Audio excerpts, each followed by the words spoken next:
Octopath Traveler on the Nintendo Switch, and I know what many of you guys are thinking. You're 2 months late doing this review on this awesome game, and there's a reason, a really good reason behind that. I've been playing this game. I've been playing the heck out of this game in the past 2 months. Now, in Octopath Traveler, the game harps back to Square Enix's glory days, the 16-bit Super Nintendo-style RPGs with an HD aesthetic to it. Now, this game is really, really cool for numerous reasons. Now, you play as 8 different characters at, different points of the game. You can switch off, and each character has their own story, and their own job class, and their own abilities. Now, what makes this really cool for that matter is that their stories, aside from, building your own dream team, they don't really intertwine. So each character has their own story that they're set out, and, they have their own goals, their own motivation, their own motives, and it's very, very cool. Now, each character also only has 4 chapters, which you would think that would make this game go really fast. Well, it doesn't.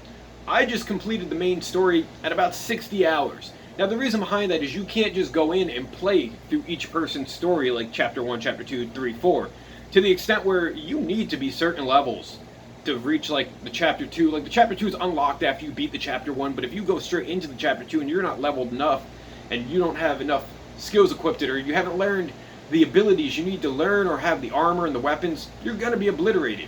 And you will be obliterated.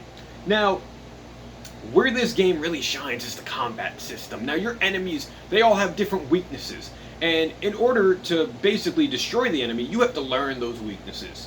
You have to have the right team at the right moments. And once you basically break down the enemy's armor, which you do by hitting their weak spots, they're free to attack. Or you're free to attack them as you please. Now, what's awesome is if you're leveled up enough, your characters basically have their own finishing moves. Like my main character, Oberic, who he's a swordsman, he has this really, really strong sword attack that, if combined with the right, status effects, you're doing a lot of damage. Now, this game has, as I mentioned, 8 different characters. You have Oberic, as I mentioned, Tressa, Alphen, Ophelia, Cyrus, Primrose, Therion, and Hannet. Now, I don't have this written down. It's actually on the back cover insert when you open the game. That's only because I was going to forget all their names. Now, Oberic, as I mentioned, swordman. You have an apothecary, a scholar, a warrior, a dancer, basically a white mage, a healer, a thief, and I think that might be all of it. Yeah, warrior. Yep. And, they all have their different stories, as I mentioned, and it's really cool to just see a story that doesn't intertwine, aside from the fact that they're all on the same team. But they're all set out for something different. They all reach a different goal in the end. They all have different enemies, which makes this game really, really complex in its simplicity. Now, what I mean by that is, it's 4 chapters per character. But these chapters go from anywhere to 1 hour to 2 hours to beat. The bosses, you're going to die a lot. Unless you're like an RPG master, you're going to die a lot in these boss fights. And you're going to have to learn the strategy and when to attack, when to heal, when to do all these things. And it makes it different than your traditional RPG because, not everyone can equip the same weapons. Not everyone can do the same healing moves. Not everyone has the same elemental attacks, and they can't learn it. So you have to basically have the right team for the level to basically kind of breeze through, but you're still going to be challenged.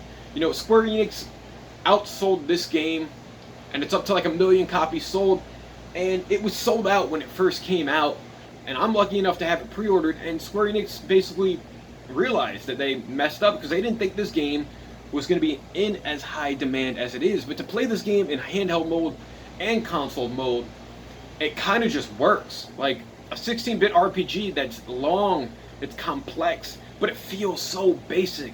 There's save spots everywhere, so you can just really pick it up and play and then save and put it back down as you need to.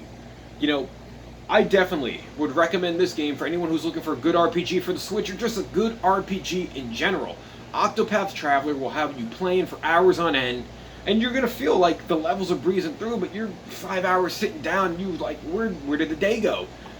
This game is addictive, this game is fun, this game is challenging. There's just so much to do. There's side quests, there's hidden bosses. You can equip different jobs to different characters if you've unlocked the additional jobs by finding like hidden shrines and there's just a lot going on. One of my favorite things to do is with Therion, he's the thief. You can actually basically pickpocket the other characters, not the other characters, but the NPCs in the game, and there's a success rate. So as you're leveled up more, your rate of successfully pickpocketing someone goes up. And if you fail X amount of time, your reputation within the game goes down, and you have to basically go to the local tavern, which is where, you know, you continue stories and tales from the characters, switch out the characters, but you would have to go there and pay like X amount of money to restore your reputation. And that's another thing. Money in this game is really, really hard to come by, I felt. Like Tressa, she's lucky enough to just find money on the ground if you have her in your party. But other characters, you're kind of tough with it.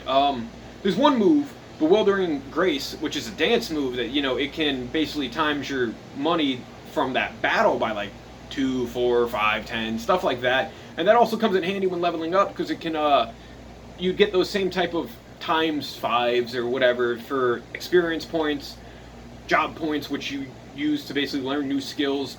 And that move actually becomes very handy later on in the game if you're at Chapter 4 and you're not fully leveled up enough.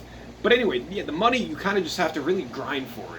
And that's because also to buy better equipment, it's like boatloads of money. And that makes this game really challenging, and it makes you want to grind more. Overall, do I recommend Octopath Traveler? I think if you've been listening to this review so far, you know I do. There hasn't been really any bad reviews out there on this game. Square Enix kind of hit it out of the ballpark, and I think what they did best was just going back to their roots. They didn't make this game overly complicated on the outside. It plays like a 16-bit RPG, and those are probably the best RPGs Square has ever made. The Final Fantasy series, in its heyday, was fantastic, and Square has gone on record to even saying that this is a spiritual successor to Final Fantasy VI, which in itself is a fantastic game, and you can realize that this game draws a lot of inspiration from Final Fantasy VI in many ways. The success of this game has gone on for Square to announce that they'll be bringing HD remasters of Final Fantasy 7, 9, 10, 12, and even World of Final Fantasy, and Final Fantasy 15 Pocket Edition to the Nintendo Switch. I think if this game proved anything, is that the Nintendo Switch is fully capable of delivering a fantastic RPG for any type of audience, whether you're a hardcore RPG guy or just, you know, a casual player. And I realized right there I messed up saying the word hardcore, because I'm talking so fast, because the excitement of how awesome this game was is just kind of overcoming me. I'm happy it's finally over. I can move on to my other games. But if you have not picked up and or played Octopath Traveler yet, get it. If you have, leave your thoughts down below of what you thought of this game that I'm just going to say is a masterpiece. It's tough, it's challenging, it's easy to pick up though, and easy to learn. As always, guys, what did you think of Octopath Traveler? Did you like it? Did you dislike it? Leave that all down below in the comments section. As always, thank you for watching this video. Until next time, see you, bye.